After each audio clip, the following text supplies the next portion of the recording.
Hey guys, happy Wednesday. Today is Wednesday, I have to look, March 7th.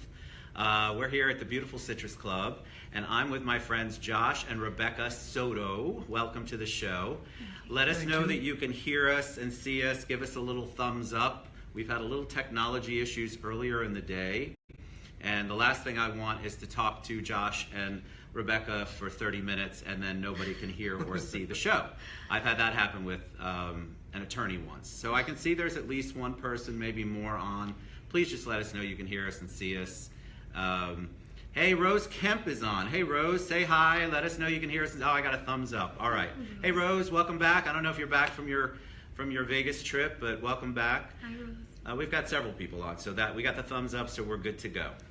All right, so we just met, what, 2-3 weeks ago, right before you went to the NAREP Washington trip, right? Yes. Darren Soto and Armando Tan, we all had a wonderful lunch, and it was, Ida's on, Ida Lubin's on. Hi, Ida. I love her, Ida. she's awesome. Brian Rusi's on, hey guys. Brian, what's up? I thought I blocked this show. Rusi, you're a trip. You're an alumnus of this show. He And finds so's a way. Rose Kemp, but no, you can never block this show. I'm never going to let you. And we hit it off. I love you guys' spirit. I love the way that you do business. I loved having that conversation. I just love the energy. So it was a natural for them to come on the show. Very excited to have you guys here. So welcome. We're excited Thank to you. be here. Thank you so much. Look, it's always better when the beauty in between the brawn and the, I don't know what I am. It's not the brains. I'm not sure what's happening here. I'm the cameraman, I think. I don't know. But give us a little background on you guys. I think you've got a great history, and then we can dive into the show at some point, but you guys have a great history and a great story, I think. Okay. Well, And I'll keep an eye on the comments. Well, I was born and raised in Paterson, New Jersey, and I moved to Florida. Patterson. Yes. Patterson. Bergen County, I was born. What's There you Patterson? go. Passaic? Passaic. Yeah. I moved to Orlando, Florida in 1993, August of 1993. I've been a resident here. I've been living here for over 25 years now. And I got into real estate back in 2006. So a little bit over 12 years. What'd you do between 93 and 2006? Did you have we all have a past life before real estate, right? Yes, I was actually Graduating college. I graduated college in 93, June Awesome. of 93, and I actually moved here in August of 93, like I previously said. And basically, it was tough for me to find a position here back in those times. So I was actually driving semis commercial for almost 20 years. Wow, very cool. Oh, very cool. Almost 20 years. And That's amazing. I would say Yeah. that's how you got acclimated with Yeah. Orlando, and not just Orlando. Just from driving, you get to know all the back roads Sure. and the towns and stuff. Yeah, I'm terrible at north is always directly in front of me, no matter what way I turn. We were talking about this earlier, so you have to tell me left or right. yeah. And my wife is an Orlando native, so she's like, I can't believe you don't know how to get there. I'm like, well, I don't know how to tell you how to get there, but I know how to get there. Yeah. But you're right, that acclimated. What did Tony Figueroa said? What's up? What's up, Tony? What's up, Hey, Tony? how are you, Tony? I didn't want to butcher the Spanish you did. The Spanish. Magenti. Mi gente. That's terrible. Mi gente. Mi gente. Mi gente. Hey, Tony, you can make fun of me later. That's my family. That's my family. Mi familia. That's Yes, Italian. there you All right, go. we'll go with that. Be familiar. So then after that, in 2006, we decided to make the transition, Rebecca and I. Well, we actually took the test in 2005, December. And in 2006, January 2006, we actually passed our state exam, became real estate agents. And in 2008 and a half, somewhere around 2009, I actually took my broker's license. I was a broker associate, a little bit over that for like a year. And in May of 2010, Rebecca and I actually opened up our company, which is Equity One Realty. It's amazing. And then what about you before we get into the real estate part? Rebecca, what did you do? You weren't born a realtor. Maybe it No. feels like it, but what did you do No. prior? Where are you from? I was born in Miami, but my parents came here when I was 3, so I was pretty much raised in Orlando, and for the most part in South Orlando. Before real estate, I was a dental assistant for almost 10 years, I'd say, and that was a fun round while it lasted, Sure. and then I just had to That leave. explains y'all's perfect teeth. Thank you. Perfectly white teeth. I Yeah, love I'd it. stay on top of that. But yeah, I had the desire to do something more. Real estate was really appealing to me, and I had studied for it earlier in my 20s. I didn't pass the test like many people. And then in my 30s again, I decided, you know what, I'm going to do this. I'm going to give it another try. So Josh and I did it together. And honestly, it's been something that we love to do. Well, your passion's palpable. I talk about that a lot. Where you can tell you love something. When we met and had lunch, I'm like, these two really love what they're doing. And I think that was actually the caption at the bottom of your bio, Yeah. Yes. which was awesome. So, but is it Absolutely. different being a realtor than being a broker owner where you have a team? You're still actively selling, both of you, correct? Yes. So you're actually producing brokers, but is it more difficult, especially in this day and age, to hire a team, to keep a team, to go up against some of the bigger ones that have all these fees and XYZ? I mean, it must be a very interesting, challenging time, but a good one, because you obviously create an amazing environment in your office. Well, I would say we have really just focused on ourselves, and we've always been in competition with ourselves, always wanting to love improve. We haven't paid attention. That's to good. The other You shouldn't. brokerages, Don't and listen I to the admire noise. them. No, and I admire, because the truth is, and working with NAREP, I really do look up to and admire other brokers and realtors in the area, and I'm always looking to share what I know. And so for me, I haven't really been so much aware of if it's been a challenge for us or not. To tell you the truth, the clients that we have are with us because they connect with us. Yeah. So I think that's probably the biggest factor there, is that when you love what you do and you know what you're doing, your clients pick up on that quickly, and they're not really paying attention to what brand or brokerage you're from. I agree 100%. They hire you because they like you and Well, they trust you. yeah, they immediately feel a connection to you. We talk about it on the show a lot, so that's why the vulnerability and the authenticity are so important. Yes. Because people feel it, and so they can tell if you're fake, and if they don't like you, they're not going to do business with you. If they do like you and love you, it doesn't matter what the sign says. They're buying into Josh and Rebecca. Exactly. Absolutely. Um, Absolutely. So there's a couple people that said, Carmen Aritas says hi. Hey, Carmen. Love Hi, her. Carmen. And Bill Solinsky, hey, Bill, he says, good guest. Yes, aren't they great? Great Thank you. energy. Thank you. So the theme, and I want to talk about NAREP in a little bit, but the theme of the show is building a business in the Hispanic market. So our market continues to grow, and I don't have the statistics because we joke. All the R&D money goes to the booze and some of the cups that we have. We don't really have a lot of money to spend on statistics and how that all happens. But our market's huge. Our Hispanic market's huge. So Yes. there's a lot of people like me that can only speak, I know Corona and Margarita, tequila, and Those are good these words are to know. baño and dos cervezas, por favor. And, Yeah. but I'm not fluent enough. Dos And then I feel like I can, you can keep going. I know all those words, taco.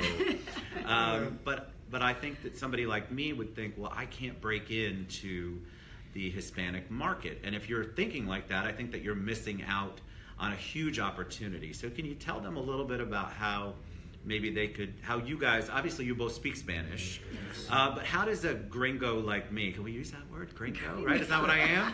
That I know that word too, but how can somebody like me who doesn't speak a lot of Spanish break in? There's got to be a way to build a business in our area. What should people do? To break in, I think. Do we have to learn Spanish? Should No. we? Okay. No, I don't think you have to learn Spanish, although it always helps, because at the end of the day, when you're talking about the largest transaction most people make, they want to feel comfortable that they understand. So now we're not talking about just that they like you and trust you. Correct. I have to understand what I'm signing off to, what I'm buying. So, I mean, if you had a translator or maybe even just a few comfortable words like knowing familia. Is a good Familia, that's thing. Italian, so yes, that And it's the goes to same Spanish. in I love it. Spanish, yes, the same in Spanish. But honestly, I think that the Hispanic community is more about relationships. So if you can establish a rapport, that relationship, that matters a lot, because they will often go the extra mile just to understand you because they 100%. like you and trust you. We used to do that. So I used to own 4 insurance agencies, and I didn't. Right. It was, and I had one of my offices was at Chickasaw and Curry Ford because I went to Liberty Middle School and Colonial High School. All right. And so I knew it was important for me to have someone in the office that spoke the language, but also they all wanted to come in and talk to me no matter what because I was the quote-unquote business owner. I was the decision maker. Yeah. But once I gained their trust, everybody came in. I got to meet the entire familia. Yes. Everybody. And they're all decision makers. And they're all decision makers. And that was exactly what I was gonna say, actually, Ted. That once they feel comfortable with you, they're gonna bring their family members, the fathers, the sisters, the brothers, the uncles. Right. And the more and more they migrate to Florida from other states, the more and more business you're gonna grow with them. I agree, and I think like even on the loan side, so it's so important to me that I have a bilingual loan officer assistant, I have a bilingual processor, I have somebody in the office, a bilingual underwriters, because I can be on the call, I can make them feel comfortable, but when they're trying to explain something super important to the borrower or even to the realtor, if it's explained in a way that they get it and they're not struggling to understand, then that goes miles and miles for the relationship. That's key. That's key. And I love what you said, that you try to always have a bilingual loan officer there with you, because it actually helps relieve the tension in between the buyer and yourself, and it has kind of like a mediation part of it, and they feel a little comfortable. And once they feel very comfortable, honestly, it's after that it's just smooth sailing, because they're going to trust you, and they're going to refer their friends and families. They're going to refer their friends and families, right? Absolutely. Always. They're very faithful. Rebecca and I right now, we have clients, and I can actually tell you this, we have clients over 11 years. Wow. Over 11 years. Mm-hmm. And I can start off by one family that bought our first REO property in 2010. Wow. 2010 for $49,000. And this family has, between them and their whole entire family, they probably bought around 12 properties from us already. Wow. I'm loving all the thumbs up. All the thumbs up, yeah. I told you the audience are so supportive. You guys are amazing. But I think that is a testament to how you all are. I think that if people feel comfortable with you, or if on the opposite side they don't like you, or they don't feel like they can trust you, they don't want to do business. They might get through the one transaction, but they're not going to refer anyone. And I think people miss out on the multi-transaction opportunity when you're building the relationship. So if you take care of Dad, and you take care of him really well, and he goes and he tells 2 or 3 other people, or says, oh my God, Josh and Rebecca, they're the best. That just spreads. You can't pay enough money for that kind of marketing and positive PR. Exactly. Yeah, absolutely. Exactly. So I think that what you guys are doing, powerful couple, who says that? Ty. Viena. Hi, Ty. Hi, Ty. Hi, Ty. I love the My Ty hearts. sounds Keep the good, but hearts hi coming Ty's through. good. Yeah, keep the hearts coming through. So how do you, when you go out with a client, and we'll talk about NAREP next, what's important to you when you go have a meeting? When you're trying to develop that relationship, obviously they're making, like you said, the biggest decision of their life, whether they're buying or selling. There's going to be fear on all ends. So I know you walk into a transaction, or you walk into the very first meeting, listing appointment, buyer's appointment, and you have to convince them that you're the right person. And it's really not a convincing. You're just naturally yourselves, is what I'm imagining. But take them through how that goes. I think as you're explaining the process to them, and they can clearly understand what comes first, what comes next, and they have a clear picture of what is expected of them. As you're telling it, they are going to be making decisions quickly, probably within the first 30 seconds of you opening your mouth. Agreed. If they like you or not, or if Agreed. you're communicating effectively or not, or if you're even bringing value to them with what you're saying. So I think it's very important that initial visit, and being able to take them through the process so they can know what to expect. And of course, if there's no surprises later, then of course that's going to make it all the better. But yeah, I really think it's just that initial conversation where they decide whether they're going to like you or not, or whether you're explaining things. And you're right, they properly. they make a split decision, and that's what happens. So you really only have that little bit to make them feel comfortable. You want to get in front of them. You want to get in front of them. You don't want to have to do it certainly don't want to have to do that by phone or email. They want to feel, honestly, in the first 30 seconds, they they tend to read your body language because they're very good at it, and Absolutely. they can see. Once they If feel you're that, comfortable in once they that. see that you're comfortable and they feel comfortable with you, that's when they tend to open up a lot more. I agree. And really, They can tell if you're being genuine. Genuine if you're or not. holding back Exactly. On something. That's right. They do, and I think a lot of it's in any business, but in our business especially, real estate people, mortgage people, we tend to underestimate how smart our buyers and sellers are. And today's buyers very educated. They've Very, done their right? homework They have. thoroughly for the most part online. yeah, which is really, in the sense that people are, I don't know, they tend to complain about that. I'm okay with that because at the end of the day, they're coming with some type of little bit of knowledge. I think what they're looking for is more of a confirmation at that point. Right. To see if, is this real, is this true, or if it's not.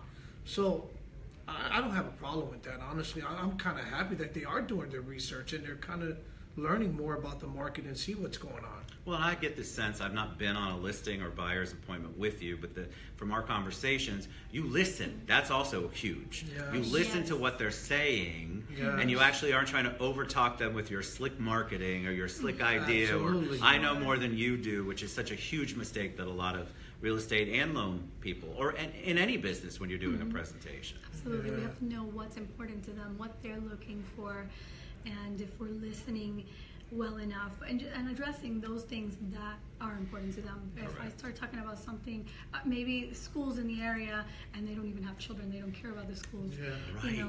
then they'll tone me out.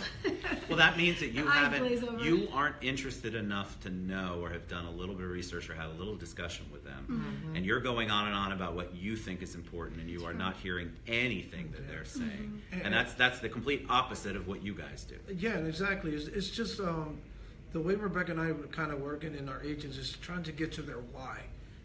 What's important to them, why they're interested in purchasing. There's always a why behind every question. So it's kind of like, excuse me, making them open up a little bit and trying to see what's important to them and what is not. And like you said, listening to what they have to say. The listening's so important. All right, but I want to get to NAREP because that's why we initially met. And NAREP is an amazing organization, which I'll let them tell you about. But the thing that I would love to stress to everybody in our industry is that a lot of people, realtors and loan officers, they don't get involved in things where they don't think that there's going to be any benefit. So I've heard it even with Aura. Why would I network with a whole bunch of other realtors? For you all, why would I network with a whole bunch of other Hispanic realtors? And so give them a little bit of history of NAREP and why you're involved and what NAREP stands for. Well, NAREP stands for the National Association of Hispanic Real Estate Professionals. It's a nonprofit organization which we actually advocate for the Hispanic community, but not only for the Hispanic community, it's for everyone. We're very diverse, and what we try to do, what our main focus and mission is to basically educate our real estate professionals and our affiliates and everyone involved with the real estate transaction in order for us to better suit and better help our community, our Hispanic community. Rebecca and I have been part of NAREP since 2011, since our chapter opened in Central Florida. But we've been highly involved, really deeply involved with our local chapter for the last 4 years, 3 years, 4 years, I believe it is. And it's an organization that we're out to actually help our realtors, help our title company, help our lenders to better suit and work together to help our community out. Our Hispanic community, it doesn't matter if you're black, white, it doesn't matter. Even though we're an Hispanic community organization, we're very diverse when it comes to helping our community out. Well, I think you have a spirit of collaboration for sure. Absolutely. And then you've served as president, Josh, and then I almost called you by your Spanish name. Yeah. And then you are current president, right, Yes, Rebecca? that's right. Which is amazing. And then we met Daisy, who's the national president, who's local, Yes. at the Super lunch exciting. too. It's just Yeah. exciting what we have here. But I think a lot of realtors would say, well, why would I get in? Why would I want to network with other real estate professionals? Isn't that going to be detrimental to my business? How is that going to help my business? Kind of give them the idea of what goes on and why that's so important for them not to think like that. I think I can relate to that because when I first joined, I didn't have a clear understanding of what the organization was or what they did.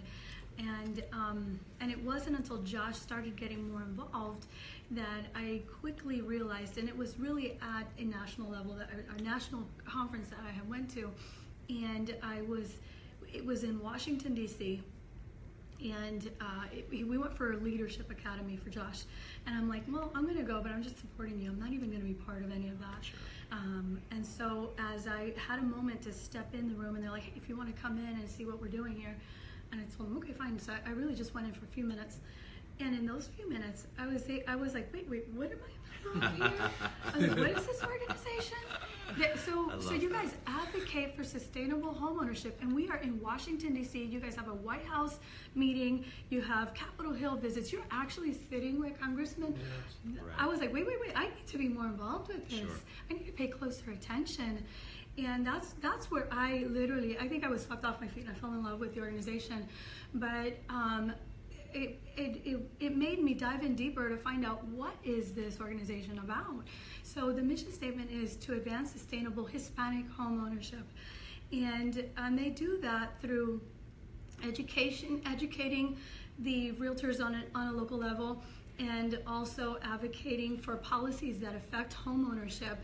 And I read the last part of it. It's on the bio. It's on the bio there, but as I became a member of that, I said, you know what, we need to make that clear to everybody. And the policies that affect Hispanic homeowners today really affect us all. Absolutely. So that's why I think it's important for everybody to be included, not just Hispanics. And two myths I want to debunk here. You don't have to be Hispanic to be a member of NARA. Obviously. And and you don't have to speak Spanish either. Exactly. Our meetings are in English, and we just throw out maybe one or two words, poquito, family, familia, things like that. But everything is done in English. Everybody's welcome to be part of NARA, so we welcome everyone in. I love that. It's always felt like an inclusive group. Mm-hmm. And I feel like that as president. So are you president for 2018, all of 2018? All of 2018. So we're in March, right? We're coming up on the end of the first quarter. What are some of the plans that you have for the rest of 2018? Because you guys have such great energy.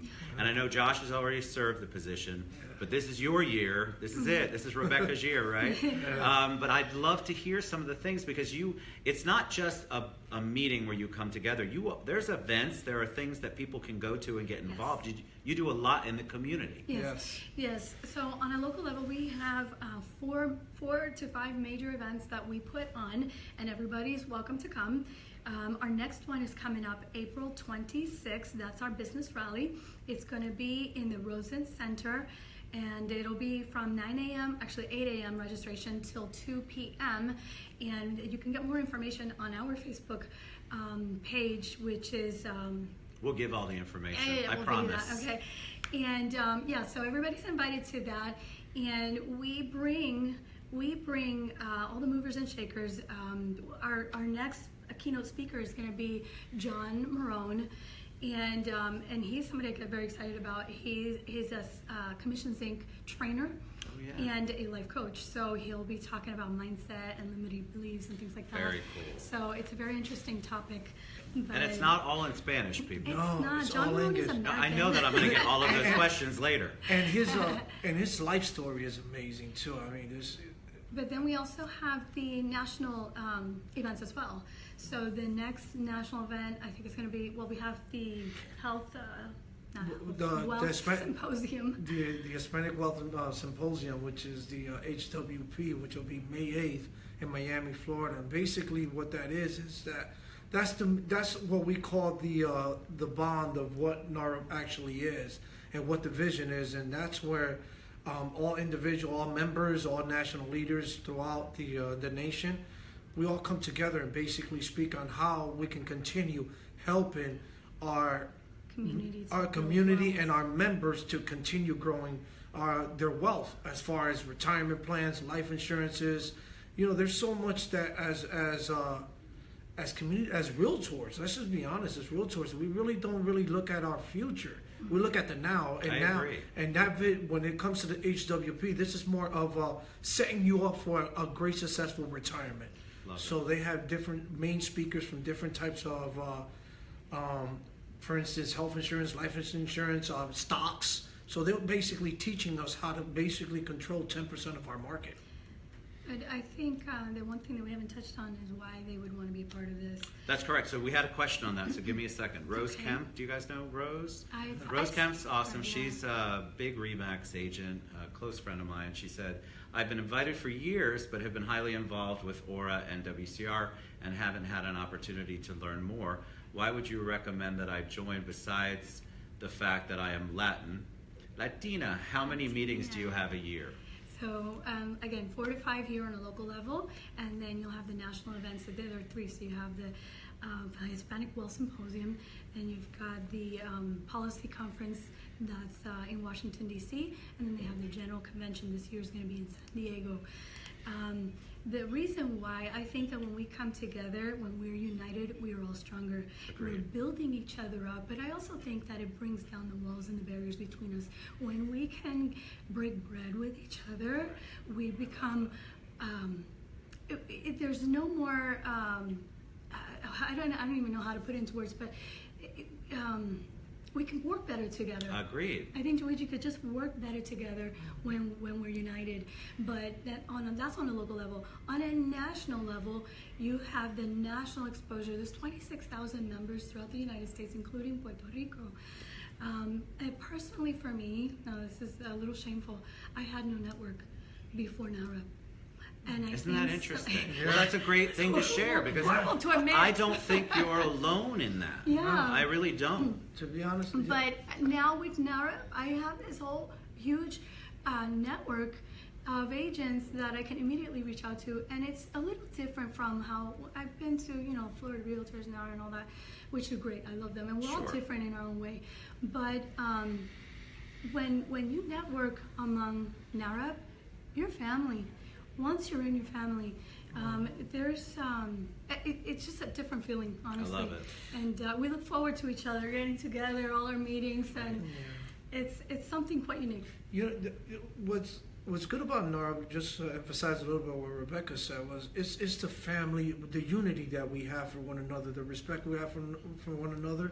I mean, we go to the policy conference and you meet individuals that, they come up to you, and these are our individuals that are well off. I'm just going to say that. And willing to And be mentor. willing to be Yeah. mentoring you and helping you continue building your business. Create a mastermind And group. great at they create That's mastermind awesome. groups, and I'm telling you, Rebecca and I, and that's, I mean, I can speak on this with everyone. Part of our organization. I mean, we mastermind with people that are doing 500, 600 deals a year.